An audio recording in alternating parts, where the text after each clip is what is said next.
Ini ada beberapa pertanyaan Habib yang ringan, tapi ini orang yang ngulang-ngulang terus, Habib. Jadi bagaimana adab dalam menyaksikan live streaming majelis seperti ini? Adabnya gimana? Kan kadang-kadang netizen ini, Habib, atau para pemirsa ini kan mungkin sambil tiduran, mungkin dia di TV, ataupun harus bagaimana mereka ini, Habib? Bebas ya, namanya juga tidak ada ketentuan. Tetapi pada akhirnya berpulang kepada keimanan dan hormatnya orang per orang terhadap ilmu. Saya ingin memberikan satu cerita tentang bagaimana Al-Habib Umar bin Hafid memerintahkan kepada saya untuk setiap hari memiliki hubungan membangun hubungan dengan beliau, walaupun beliau masih ada di Hadramut, jauh di sana, saya di Indonesia sini, yaitu dengan mengikuti taklim beliau. Dan pada saat mengikuti taklim beliau tidak diharuskan kita dengan pakaian duduk sila menghadap dan sebagainya, tidak sesuatu yang tidak harus. Tetapi kalau seandainya seseorang itu menghargai ilmu, lebih menghargai ilmu, tentunya akan lebih ada persiapan tentang bagaimana kita bersikap di hadapan ilmu, di hadapan sholawat, di hadapan zikir. Artinya bahwa lebih baik kita dalam keadaan wudu, kita dalam keadaan duduk, kita dalam keadaan mengikuti berzikir kepada Allah, mendengarkan, memegang kertas untuk menulis apa yang kira-kira lebih manfaat untuk ditulis, daripada kita selonjoran misalnya, tidak pakai baju dan atau sebagainya. Walaupun itu juga tidak apa-apa, tetapi adab di sini menentukan kualitas daripada keimanan kita kepada Allah Subhanahu wa taala. Jadi tadi siapa itu saudara Derus Project, mungkin sudah dijelaskan oleh Habib bahwa tidak ada ketentuan, akan tetapi ketika kita lebih menghargai kepada ilmu, maka kita lebih tahu posisi apa yang seharusnya kita lakukan di hadapan ilmu, di hadapan guru dan lain sebagainya. Ada pertanyaan dari Khalid ini. Afwan, saya ingin bertanya, apa hukumnya menahan buang angin ketika sholat? Habib Anis, silakan. Hukum menahan buang angin ketika sholat itu makruh ya. Makruh, Habib. Yakni sholat itu juga sholat terkait dengan sholat sebelumnya itu kita menahan hakin itu menahan kencing, atau hakib menahan buang air besar, itu juga hukumnya makruh. Kadang kita bismillah, kita cepat-cepat sholat walaupun lagi pengen buang angin, jadi seakan-akan sholat ini tidak diutamakan. Bisa cepat sholat selesai baru kamar mandi baru lega gitu. Ini hukumnya makruh gitu. Terkait juga dengan hazik, yaitu menahan kentut tadi, ini hukumnya juga makruh. Jadi ya kalau memang karena sholat tidak akan jadi khusyuk, Habib. Pasti. Itu alasan kenapa kok makruh gitu. Bahkan ada salah satu ulama, saya lupa namanya, dari ulama Syafi'i yang mengatakan lebih afdal dia tuntaskan dulu hajatnya, walaupun ketika dia setelah menuntaskan hajatnya dia tidak akan kebagian sholat berjamaah karena jamaah sudah selesai. Artinya sholat berjamaah dengan menahan angin, menahan kencing atau menahan BAB itu tidak lebih afdal daripada sholat sendiri tapi dalam keadaan seperti yang Aris katakan tadi. Betul bahwa sholat itu yang diinginkan oleh Allah Subhanahu wa taala, yang paling inti dalam sholat itu kan khusyuk. Ketika orang sudah menahan itu, biasanya dia nggak bakal khusyuk. Dia tidak akan bisa khusyuk. Barangkali itu. Ada pertanyaan, Dari Haura Rahmatus Saidah, bagaimana hukumnya jika berada di dalam kamar mandi, lagi mandi ataupun cuci pakaian, kita membaca syair salawat? Tadi sudah dijelaskan tidak boleh membaca, masuk ke dalamnya, baik membawa ataupun menyebut nama Allah, menyebut nama Nabi, itu tidak diperbolehkan.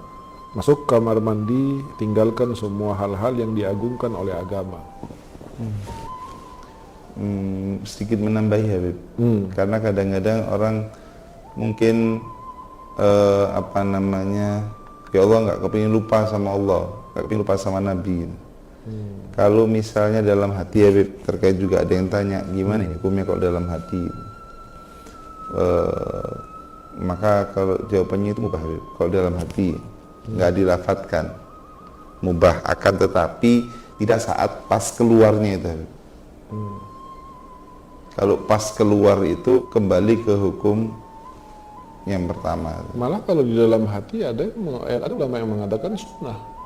Oh, masih sunnah. Di dalam hati sunnah. Ini yang kita bahas itu mengucapkan ya. Mengeluarkan suara. Bismillahirrahmanirrahim. Tala al-badru alaina ya sayyidi ya Rasulullah. Ini kadang-kadang mungkin saking senangnya sama sholawat. Kalau yang tadi yang Habib Anis katakan supaya tidak lupa pada saat itu, saya berbagi tip kebiasaan saya pakai tangan.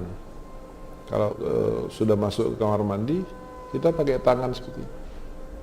Tapi tidak keluar suara, cuma di dalam hati aja. Misalnya istighfar. Dengan bergeraknya tangan ini akan mendorong kita untuk selalu ingat bahwa kita punya tugas atau semacam tugas di dalam kamar mandi untuk hati kita, bukan mulut kita, tapi hati kita untuk membaca.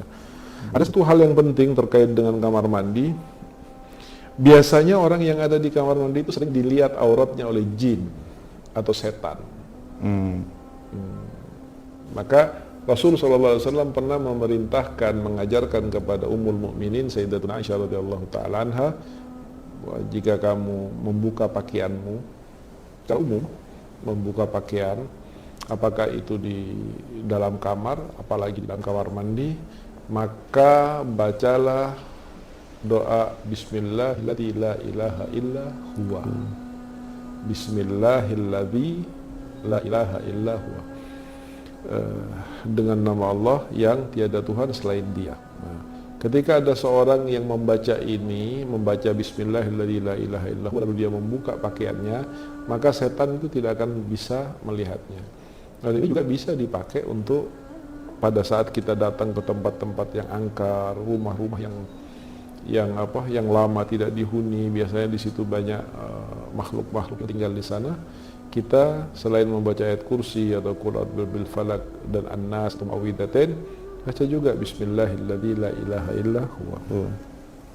Tapi tetap ya kembali kepada bacanya di hati, bukan diucapkan atau dilafadzkan tadi itu. Rizky Umar bertanya bagaimana membuang air kecil buru-buru ini, lalu tidak mengikuti cara membuang air kecil yang diajarkan oleh Rasulullah. Hukumnya bagaimana? Hukumnya tidak dapat sunnah. Jadi cara yang saya sebutkan tadi, Habib Anis sebutkan tadi, itu adalah cara sunnah. Perlu Anda ketahui tentang apa yang namanya sunnah dan apa yang namanya makruh dan apa yang namanya mubah. Kalau haram sudah jelas, banyak yang tahu. Sesuatu yang dikerjakan mendapat dosa. Kalau ditinggalkan, maka kita mendapat pahala. Kalau makruh seperti tadi, apa tadi makruh di kamar mandi itu?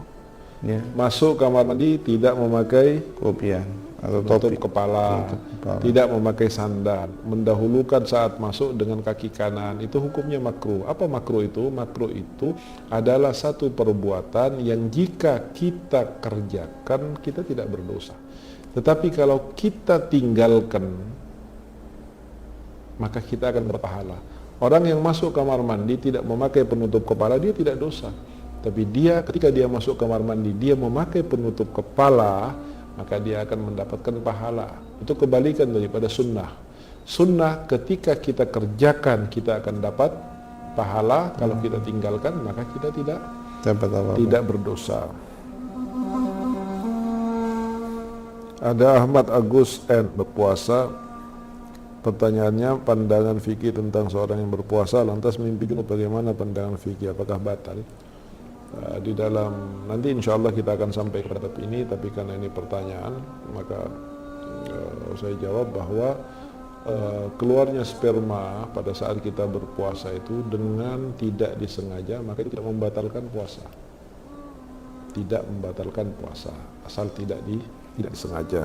Seperti orang tidur mimpi basah, bagaimana? Sedangkan dia berpuasa, apakah batal puasanya? Tidak batal. Selanjutnya ada pertanyaan dari Abdullah Rifki Alidrus, ini Habib Rifki. Jika seorang tidak bisa menahan pipis atau beser karena takut keluar saat sholat berjamaah di masjid, apa yang baik dilakukan tersebut? Sholat di rumah atau tetap sholat berjamaah di masjid? Kalau seandainya dipastikan itu akan keluar pada saat dia sholat, saat ada di masjid, dan itu akan mengotori masjid, apalagi seperti sekarang ada karpetnya, maka sholat di rumahnya lebih afdal. Sholat di rumahnya lebih afdal.